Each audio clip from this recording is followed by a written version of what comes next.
আল্লাহ যদি কোনো কিছুর কসম খেয়ে কোনো কিছু বলেন, তাহলে বান্দাদের বুঝতে হবে আল্লাহ যার কসম খাইলেন তাকে সাক্ষী রূপে আমাদের সামনে পেশ করলেন।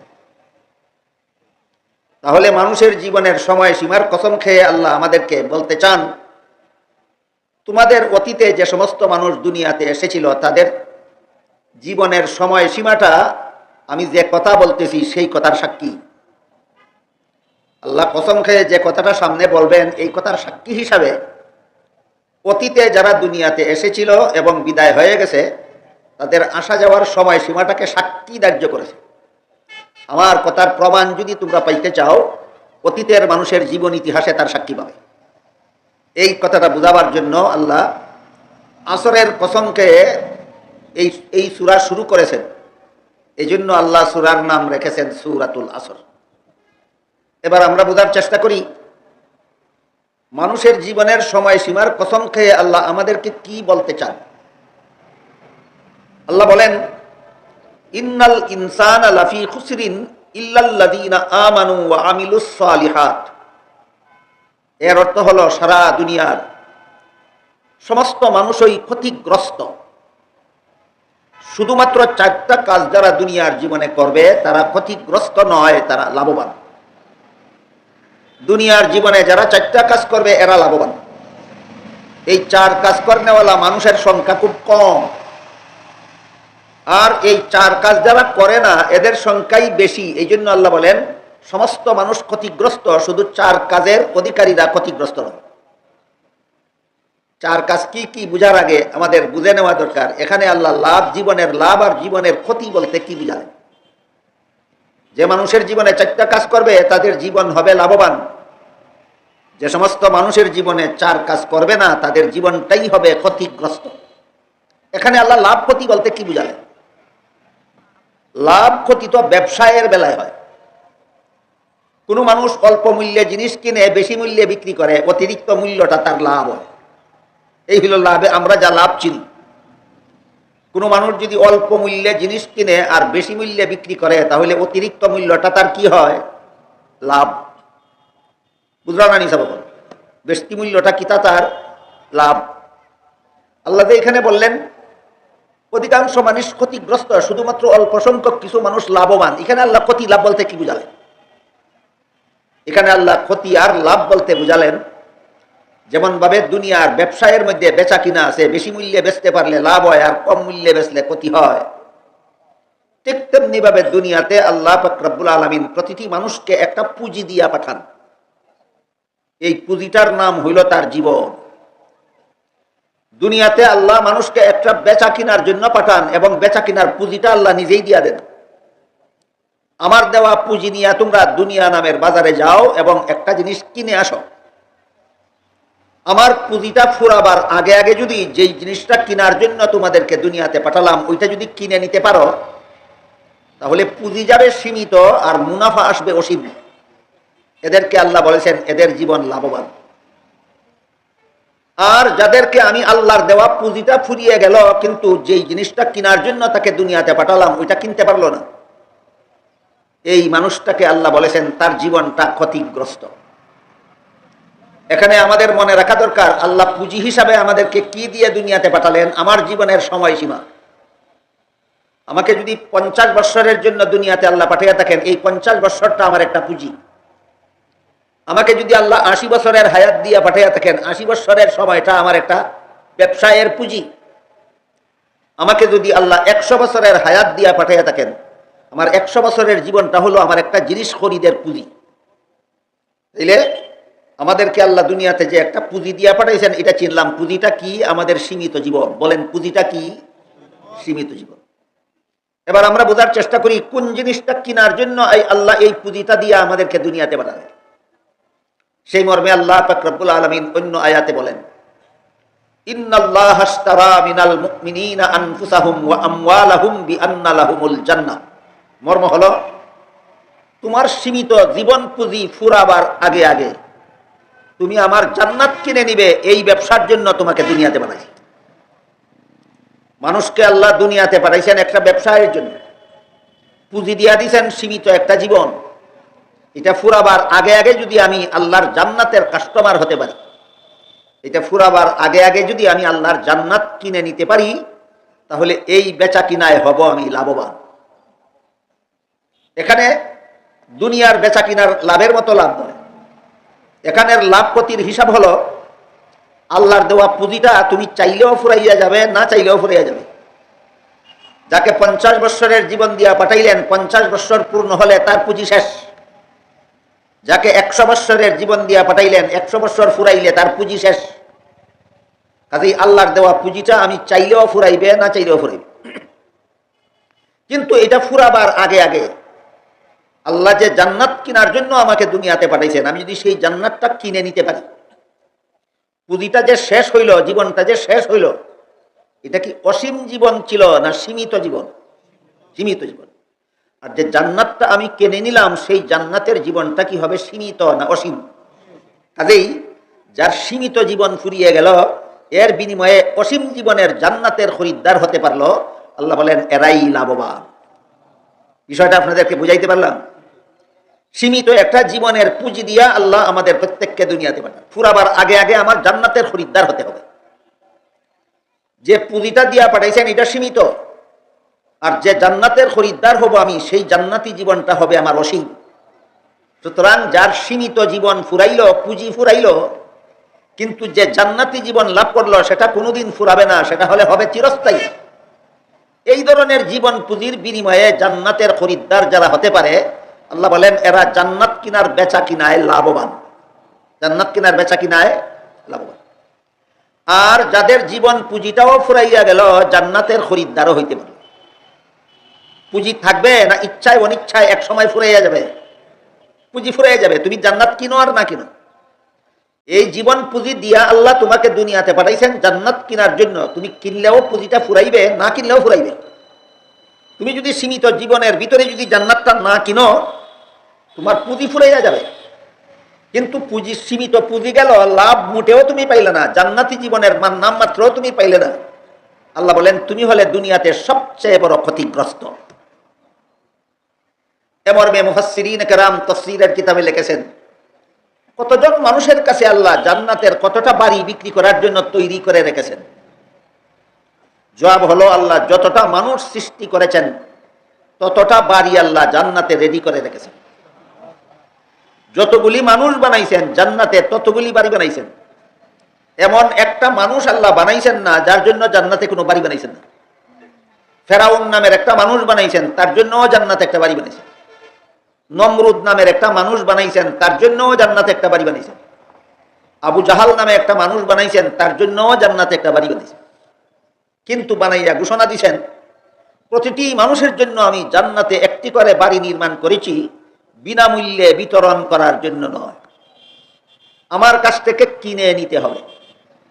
জীবনের পুঁজিটা দিলাম কেনার জন্য, আর এই জীবন পুঁজিটা এবং জীবনের যত ধন সম্পদ উপার্জন করেছো সেইগুলি আমি আল্লাহর বিধান মতে খরচ করলেই তোমরা জান্নাতের কাস্টমার হবে, জান্নাতের খরিদ্দার হবে। আল্লাহ প্রতিটি মানুষের জন্য জান্নাতে একটি করে বাড়ি বানাইছেন, বিনামূল্যে দেওয়ার জন্য না জানমালের বিনিময়ে কিনে নেওয়ার জন্য? কিনে নেওয়ার জন্য। কিন্তু সব মানুষই কি জীবন পুঁজি ফুরাবার আগে জান্নাতের বাড়ি কিনে নেয়, না অনেকেই জান্নাতের বাড়ি না কিনেও দুনিয়ার থেকে বিদায় হয়? আপনারা কি জানেন? ফেরাউন কি জান্নাতের বাড়ি কিনে নিয়ে বিদায় হলো না না কিনে? নমরুদ, সাদ্দাত, হামান, আবু জাহাল, আবুল আহাব, ডক্টর আহমদ শরীফ, তার নামে জান্নাতে আল্লাহ বাড়ি বরাদ্দ করেছিলেন, পুঁজি দিয়া পাঠাইছিলেন দুনিয়াতে, কিনে আসো। এরা না কিনে এই দুনিয়ার থেকে বিদায় হয়ে গেছে।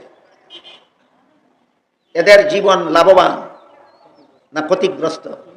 এই কথাটা বোঝাবার জন্য আল্লাহ জীবন পুঁজির কসম খাইছেন ওয়াল আসরি বলে। আমি যে কথা বলতেছি এই কথার সাক্ষী অতীতের ইতিহাস। ফেরাউনের ইতিহাস পড়ে দেখো, সে এই জান্নাত কিনার ব্যবসায় ক্ষতিগ্রস্ত। নমরুদের জীবনের ইতিহাস পড়ে দেখো, সে জান্নাত কিনার ব্যবসায় ক্ষতিগ্রস্ত। আবু জাহালের জীবনের ইতিহাস পড়ে দেখো, সে জান্নাত কিনার ব্যবসায় ক্ষতিগ্রস্ত। আবুল আহাবের জীবনের ইতিহাস পড়ে দেখো, সে জান্নাত কিনার ব্যবসায় ক্ষতিগ্রস্ত। এবার বুঝতে পারলেন জীবনের কসম খাইলেন কেন? ওই যারা ক্ষতিগ্রস্ত হয়েছে এদের জীবনটাকে আমাদের সামনে সাক্ষী হিসাবে তোলার জন্য। অতীতে যারা দুনিয়ার থেকে বিদায় হয়ে গেছে সকলের জীবনকে সাক্ষী রেখে বলতেছি, এদের মতো ক্ষতিগ্রস্ত জীবন যাপন করো না, জীবন ফুরাবার আগে আগে জান্নাতের কাস্টমার হইয়া দুনিয়ার থেকে বিদায় হোক। এবার বলেন ফেরাউন, নমরুদ, কারুন, হামান, সাদ্দাত, আবু জাহাল, আবু লাহাব, এদের নামেও আল্লাহ জান্নাতে একটি করে বাড়ি রেডি করেছিলেন কিনা? রেডি করেছিলেন। এরা কি কিনে গেল দুনিয়ার থেকে? না কিনে গেল, না কিনে গেল। হাদিস শরীফে আল্লাহর রাসূল সাল্লাল্লাহু আলাইহি ওয়াসাল্লাম বলেছেন, জান্নাতের বাড়িটা না কিনে যারা দুনিয়ার থেকে চলে যায়, এদের দুনিয়ার থেকে বিদায় হওয়ার সময় যেই ফিরিস্তা তার জান বাইর করার জন্য আসে, ওই ফিরিস্তা তার ওই জান্নাতটা দেখায় যেই জান্নাতের বাড়ি আল্লাহ তার জন্য বরাদ্দ করে রাখছে। তাহলে ফেরাউনের মরণকালে আল্লাহ ফিরিস্তা তার একটা জান্নাত দেখাইছে, কোনটা? যেটা আল্লাহ তার জন্য বানাইছিলেন। নমরুদের মরণকালে ফিরিস্তা তার একটা জান্নাত দেখাইছে, কোনটা? যেটা আল্লাহ তার জন্য বানাইছিলেন। আবু জাহালের মরণকালে ফিরিস্তা তার একটা জান্নাত দেখাইছে, কোনটা? যেটা আল্লাহ তার জন্য বানাইছিলেন। দেখাইয়া বলে, জান্নাতের এই বাড়িটা আল্লাহ তোমার জন্য বানাইছিলেন, আর এই বাড়িটা কিনে নেওয়ার জন্য তোমাকে দুনিয়ার বাজারে পাঠাইছিলেন জীবন পুঁজিটা দিয়া। বাজারের রং তামাশায় তোমার পুঁজি বিলীন করে দিয়েছ, পুঁজি শেষ, কিন্তু এই জান্নাতের বাড়িটা তুমি কিনতে পারছো না। এই জন্য আজকের থেকে এই জান্নাতের বাড়ি তোমার নামে আর বরাদ্দ রইল না, এই বাড়িটা তোমার নাম থেকে খারিজ করে দেওয়া। রাসূলের এই কথাটা বুঝে থাকলে বলেন, ফেরাউনের নামে বরাদ্দ করা বাড়িটা আজও তার নামে বরাদ্দ আছে না ক্যান্সেল হয়ে গেছে? নমরুদের নামের বাড়ি বরাদ্দ করা বাড়ি ক্যান্সেল হয়ে গেছে।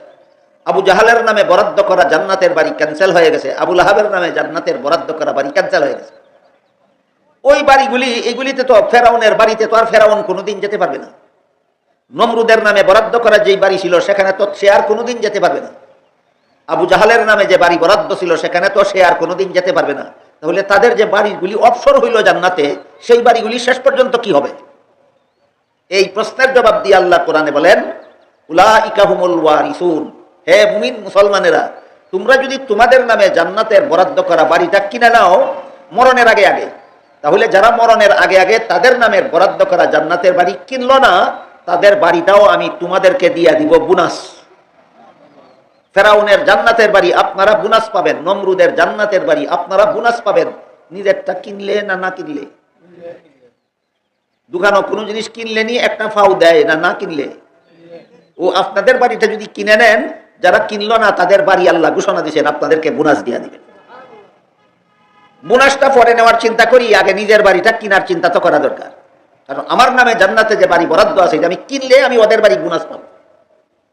তাই আমার জান্নাতের বাড়িটা আমি কিভাবে কিনে নিতে পারি, এর বিবরণ দিয়া আল্লাহ পাক রব্বুল আলামিন বলেন, ইন্নাল ইনসানা লাফি খুসরিন ইল্লাল্লাযীনা আমানু ওয়া আমিলুস সালিহাতি ওয়া তাওয়াসাউ বিল হাক্কি ওয়া তাওয়াসাউ বিস সবর। সারা দুনিয়ার সমস্ত মানুষ ক্ষতিগ্রস্ত। যারা জীবন শেষ হয়ে গেল জান্নাত কিনে মরতে পারলো না, এরা সবাই ক্ষতিগ্রস্ত। যাদের দুনিয়ার জীবন শেষ হয়ে গেল মরণের আগে জান্নাতের কাস্টমার হতে পারলো না, এরা সবাই ক্ষতিগ্রস্ত। তোমরা এখনো যারা মরো নাই দুনিয়াতে, এখনো যারা জীবিত আছো, তোমরা কিভাবে তাদের মতো ক্ষতিগ্রস্ত না হইয়া লাভবান হয়ে মরতে পারো, তার ব্যবস্থা বলে দিয়ে আল্লাহ বলেন, ইল্লাল্লাযীনা আমানু ওয়া আমিলুস সালিহাত। তোমরা যদি আল্লাহর প্রতি ঈমান আনো এবং নেক আমল করো, আর একে অপরকে হক পথে থাকার জন্য উপদেশ দাও, এবং হক পথে থাকতে যে কষ্ট হয় সেই কষ্টটা যদি তোমরা সহ্য করো, এই চার গুণ। ঈমান আনবে, নেক আমল করবে, হক পথে চলবে, অপরকে হক পথে চলার দাওয়াত দিবে। কটা হইল? চারটা। 1 নম্বর ঈমান আনবে, 2 নম্বর নেক আমল করবে মরণের আগে আগে, না মরণের পরে? মরণের আগে আগে ঈমান আনবে, নেক আমল করবে, সঠিক পথে চলবে, অন্যদেরকেও সঠিক পথে চলার দাওয়াত দিবে। ঈমান, আমল, হক পথে চলা, অন্যদেরকে হক পথে চলার দাওয়াত দেওয়া, এই 4 কাজ যারা মরণের আগে আগে করবে, এদের মরণকালে যে ফেরেশতা এদের জান বের করতে আসবেন, তারা এদেরকে আগে আল্লাহ রাসূল বলেন জাহান্নাম দেখাবেন। জাহান্নাম দেখাইয়া ফেরেশতা বলবেন, তুমি যেহেতু তোমার পুঁজি ফুরাবার আগে আগে যেই জিনিস কেনার জন্য আল্লাহ তোমাকে দুনিয়াতে পাঠাইছিলেন সেই জিনিস তুমি কিনে নিয়েছো। কত কাজের দ্বারা আমি জান্নাত কিনে নিলাম? 4 কাজের। ঈমান, আমল, হক পথে চলা, হকের দাওয়াত দেওয়া। ঈমান, আমল, হক পথে চলা, হকের দাওয়াত দেওয়া, 4 কাজের দ্বারা তুমি যেহেতু জান্নাত কিনে দিয়েছো, তাই এই যে জাহান্নাম আল্লাহ বানাইছিলেন, এই জাহান্নাম দিয়া তোমাকে জ্বালাইবেন না, এই জাহান্নাম থেকে তোমাকে মুক্তি দেওয়া হলো। জান্নাতের খরিদ্দার হইয়া যারা মরণ বরণ করে, আল্লাহ রাসূল বলেন এদেরকে জাহান্নাম না দেখাইয়া জাহান্নাম থেকে তোমাকে মুক্তি দেওয়া হলো, এই কথা ঘোষণা না দিয়া তার জান বাইর করা হয় না। যারা জীবন ব্যবসায় লাভবান এদের মরণকালে জাহান্নাম দেখানো হয় কেন? এটার থেকে যে তুমি মুক্ত এই কথাটা ঘোষণা দেওয়ার জন্য, তাকে জানাবার জন্য। এই জাহান্নাম থেকে আল্লাহ তোমাকে মুক্তি দান করেছেন। তারপর ফিরিস্তা তার ওই যে তার জন্য জান্নাতে যে বাড়িটা বরাদ্দ ছিল ওই বাড়িটা আগে তারপরে দেখাইয়া বলে, জান্নাতে এই বাড়িটা আল্লাহ তোমার জন্যই বরাদ্দ করেছিলেন। দুনিয়ার সীমিত জীবন ফুরাবার আগে আগে এই 4 কাজের মাধ্যমে তুমি তোমার জান্নাতের বাড়িটা কিনে নিয়েছো।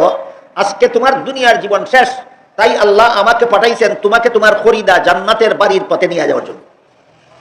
রাসূল করিম সাল্লাল্লাহু আলাইহি ওয়াসাল্লাম বলেন, আজরাইল ফিরিস্তার মুখে এই সুসংবাদ শোনার পরে এবং তার নিজের চোখে জান্নাতের সিনারিটা দেখার পরে সে দুনিয়ার সবকিছু ভুলে যায়। দুনিয়ার বাড়িঘরের কথা ভুলে যায়, দুনিয়ার ধন সম্পদের কথা ভুলে যায়, দুনিয়ার আত্মীয় স্বজনের কথা ভুলে যায়, ভাই বোনের কথা ভুলে যায়, মা বাবার কথা ভুলে যায়, ছেলে মেয়ের কথা ভুলে যায়। এক কথায় দুনিয়ার আর কিচ্ছুই তার স্মরণ থাকে না, শুধু জান্নাতের দিকে লক্ষ্য থাকে। আর আজরাইলকে বলে, আমাকে তাড়াতাড়ি আমার বাড়ির পথে নিয়ে যাও। এরা হইল আল্লাহ পাক রব্বুল আলামিন ব্যবসায়ে লাভবান কারা আর ক্ষতিগ্রস্ত কারা? মরণের আগে আগে জান্নাতের খরিদ্দার হইতে পারলো যারা জীবন ব্যবসায়ে লাভবান, তারা মরণের আগে আগে যারা জান্নাতের খরিদ্দার হইতে পারলো না, এরা হইল সবচেয়ে বড় ক্ষতিগ্রস্ত।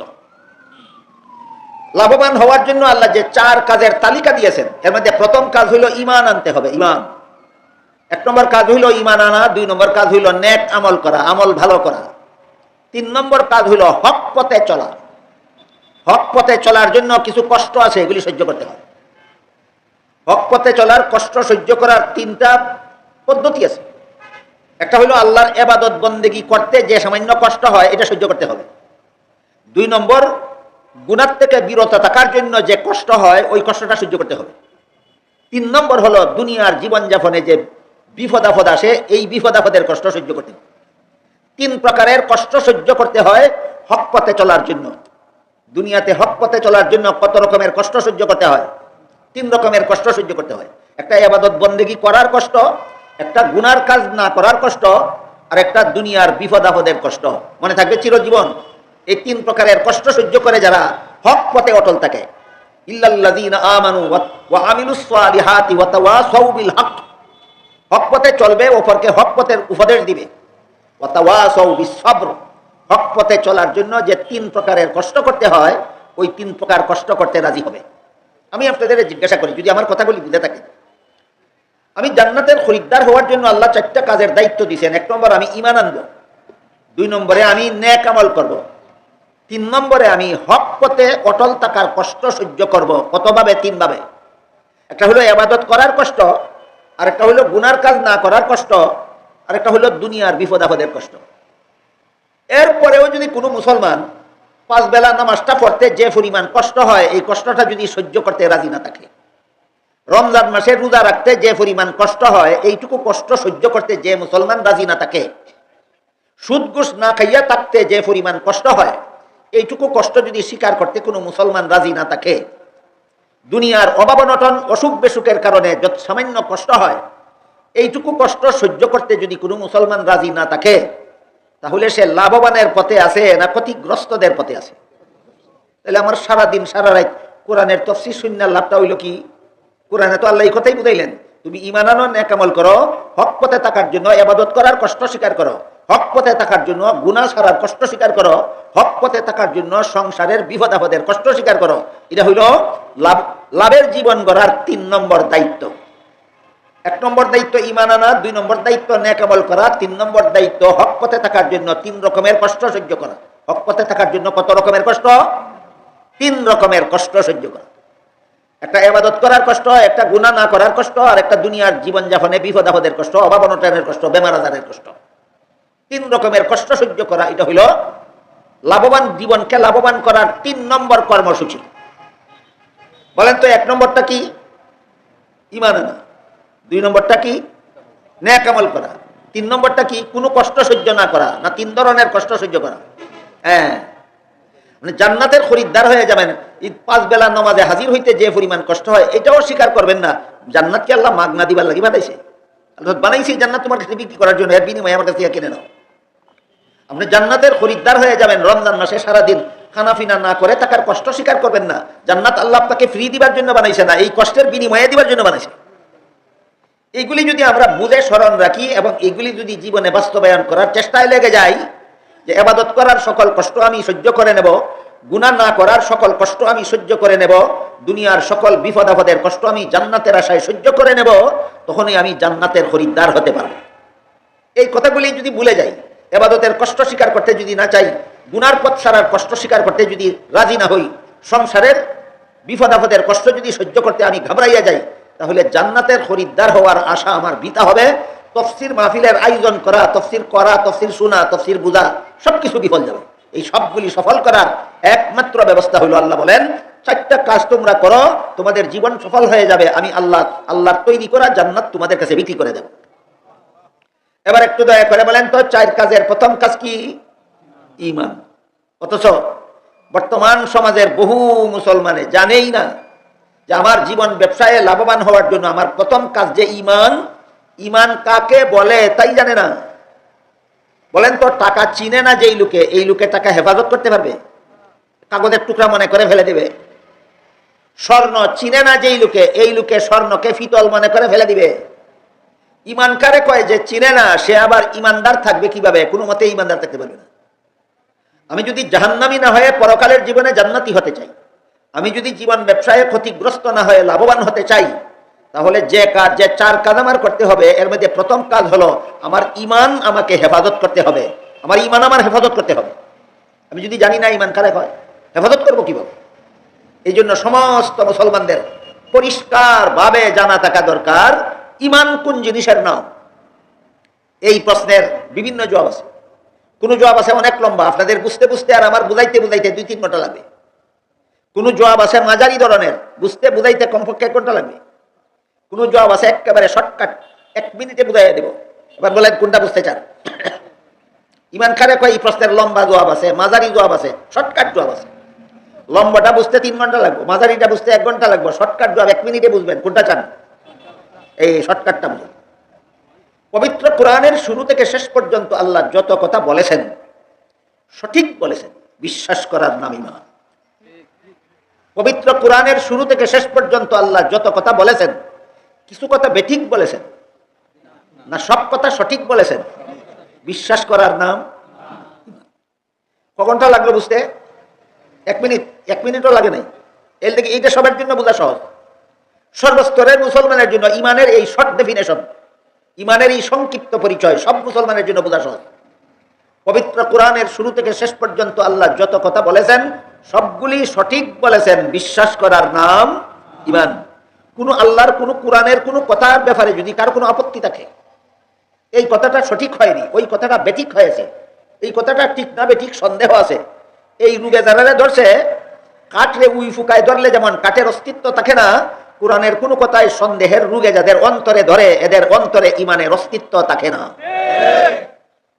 এর 2-1টা উদাহরণ শুনি, তারপরে বুঝবো আমরা সত্যই কি কোরআনের সব কথাকে সঠিক মনে করি। 2-1টা উদাহরণ আগে শুনি, তারপরে বুঝবো আমরা কি কোরআনের সব কথাকে সঠিক মনে করি। যদি দেখা যায় আমরা কোরআনের সব কথাকে সঠিক মনে করি, তাহলে আল্লাহর কসম আমার ঈমান আছে, কোনো সন্দেহ নেই। আর যদি দেখা যায় কোরআনের কোনো কথায় আমার সন্দেহ আছে, তাহলে ঈমান যে নাই তাতে সন্দেহ নাই। ঈমানের কোনো কথায় সন্দেহ থাকলে ঈমান আছে সন্দেহ নাই, না ঈমান যে নাই সন্দেহ নাই, ঈমান নাই সন্দেহ। এর একটা উদাহরণ বলি শুনেন। আল্লাহ পাক রব্বুল আলামিন পবিত্র কোরআনের সূরা আহজাবের 33 নম্বর আয়াতের শুরুতেই মুসলমান মহিলাদের সম্বোধন করে বলেন, ওয়াকারনা ফি বুয়ুতিকুন্না, হে মুসলমান মহিলারা তোমরা বসবাসের ঘরে থাকো। কি বলছেন? মুসলমান মহিলাদেরকে কোথায় থাকতে বলেছেন? বসবাসের ঘরে থাকো। এখন যদি আপনার মনে সন্দেহ দেখা দেয়, পুরুষরা পথে ঘাটে হাটে মাঠে শহরে বন্দরে যেখানে সেখানে ঘোরাফেরা করবে, মহিলারা বসবাসের ঘরে বসে থাকবে কোন যুক্তিতে? মেনে নিলেন না সন্দেহ করলেন? ইমানদার না বেঈমান? এমন বেঈমান কজন আছে আপনারা দেশে? আবার চিন্তা করে দেখো, তুমি জান্নাতের খরিদ্দার না জাহান্নামের কাস্টমার? হায় হায় হায়, কি ওয়াজ করব, কারে ওয়াজ করব, কি বুঝাবো, কাকে বুঝাবো? জানার আর বুঝার অভাব নাই বর্তমান সমাজে, শুধু মানার অভাব। জানার অভাব নাই, শুধু মানার অভাব। বলেন জানার অভাব না মানার অভাব? শুধু মানার অভাব। লক্ষ লক্ষ মুসলমান নামদারি বাংলাদেশে আছে যাদের এই প্রশ্ন। পুরুষরা পথে ঘাটে, হাটে মাঠে, শহরে বন্দরে যেখানে সেখানে ঘোরাফেরা করতে পারে, মহিলারা বসবাসের ঘরে বসে থাকবে কোন যুক্তিতে? আছে কি এমন প্রশ্ন? আছে। এরা আল্লাহর কোরআনের কথা মেনে নিল না আপত্তি জানাইল? আল্লাহর কথায় আপত্তি জানানির নাম ঈমান না কুফর? এটা কুফরি মতবাদ। বাকি রইল আল্লাহ কোন যুক্তিতে বললেন, যুক্তিটা কি আমরা বুঝতে পারি? এটা আলাদা কথা। আল্লাহ কোরআনে মুসলমান জাতির জন্য যত বিধান দিয়েছেন, একটা বিধানও অযৌক্তিক দেননি। আল্লাহর সবগুলি বিধান চূড়ান্ত যুক্তিসম্মত। ইসলামের যাবতীয় বিধিবিধান সাধারণ যুক্তিসম্মত না সবগুলি বিধান চূড়ান্ত যুক্তিসম্মত? কিন্তু সমস্যা হলো আল্লাহর বিধানের যুক্তি বুঝার যোগ্যতা সকল পণ্ডিতের মাথায় থাকে না। হের মাথাত কোরআনের যুক্তি বুঝার যোগ্যতা না, ইহা হয় কোরআনের কথার যুক্তি নাই। কোরআনের কথার যুক্তি নাই না তোর যুক্তি বুঝার যোগ্যতা নাই। তাহলে আল্লাহ যে সূরা আহজাবের 33 নম্বর আয়াতের শুরুতেই মুসলমান মহিলাদেরকে বসবাসের ঘরে থাকার বিধান দিলেন, এর কোনো যুক্তি নাই। কিতা বুঝলাম না কইলাম যে যুক্তি নাই না চূড়ান্ত যুক্তি আছে? দেখি আমরা একটু যুক্তিটা নিয়ে বুঝতে পারি। আল্লাহ পাক রব্বুল আলামিন সৃষ্টিগতভাবেই মহিলাদের জীবনে 5টা আলাদা দায়িত্ব দিয়েছেন, যার একটা দায়িত্ব দুনিয়ার কোনো পুরুষে পালন করার যোগ্যতা রাখে না। মহিলাদেরকে আল্লাহ 5টা দায়িত্ব দিয়েছেন সংসার জীবনে, এর একটাও কোনো পুরুষে পালন করতে পারে না। বুঝে তাকে বলেন মহিলাদেরকে কতগুলি আলাদা দায়িত্ব দিয়েছেন? 5টা। এর মধ্যে 1 নম্বর, প্রতি মাসে মাসে মাসিক ঋতুস্রাবের ঝামেলা সহ্য করার দায়িত্ব। কারে কারে দিয়েছেন? শুধু মহিলারে। 2 নম্বর, প্রতিটি সন্তান গর্ভে ধারণ করার দায়িত্ব। কারে কারে দিয়েছেন? শুধু মহিলারে। 3 নম্বর, প্রতিটি সন্তান প্রসবের কষ্ট সহ্য করার দায়িত্ব। কারে কারে দিয়েছেন? শুধু মহিলারে। 4 নম্বর, প্রতিটি সন্তানকে স্তনের দুধ পান করাবার দায়িত্ব। কারে কারে দিয়েছেন? শুধু মহিলারে। 5 নম্বর, সন্তান যতদিন পর্যন্ত নিজে নিজে চলাফেরা করতে না পারে ততদিন পর্যন্ত সন্তানের খাওয়ানি, পরানি, ঘুম পাড়ানি, পেশাব পায়খানা করানি, এক কথায় লালন পালনের দায়িত্ব মহিলাদেরকে দিয়েছে। কটা হইল? 5টা। এখন বলেন, প্রতি মাসের 4 ভাগের 1 ভাগ সময় মাসিক ঋতুস্রাবে আক্রান্ত থাকাকালে হাটে ঘাটে, মাঠে শহরে বন্দরে, পথে ঘাটে থাকা সুবিধা না বসবাসের ঘরে থাকা সুবিধা? সন্তান গর্ভে নিয়ে খেতে খামারে পুরুষের কাঁধে কাঁধ মিলিয়ে কাজ করা সুবিধা না বসবাসের ঘরে থাকা সুবিধা? সন্তান প্রসবের সময় অফিস আদালত সুবিধা না বসবাসের ঘর সুবিধা? সন্তানকে স্তনের দুধ পান করাবার সময় গাড়ির ড্রাইভিং সিট সুবিধা না বসবাসের ঘর সুবিধা? সন্তানরে খাওয়ানি, ফিন্দানি, আগানি, মুতানির লাগি সংসদ ভবন সুবিধা না বসবাসের ঘর সুবিধা? এবার বলুন, সূরা আহজাবের 33 নম্বর আয়াতে আল্লাহ মুসলমান মহিলাদেরকে ঘরে থাকতে বলেছেন অযৌক্তিকভাবে না চূড়ান্ত যুক্তিসম্মত? এরপরে যদি কয় কোন যুক্তিতে, এ আল্লাহর কোরআন রে সঠিক মানে না বেঠিক মানে করে? বেঈমান, কোনো সন্দেহ না। এমনিই জান্নাতের খরিদ্দার হইয়া যায়। আগে ঈমান ঠিক করতে হবে, ঈমান আছে কি নাই।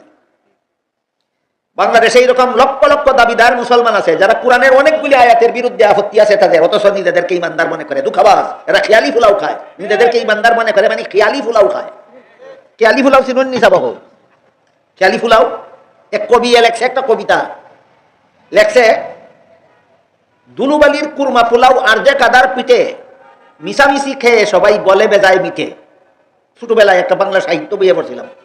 ফুরুত্তায় ফতের খান্দাত বইয়া দুলাবালি দিয়া কুরমা পোলাও রান্ধে আর কচুর ডগা দি রান্ধে কুরমা আর ফেক দিয়া বানায় ফিটা।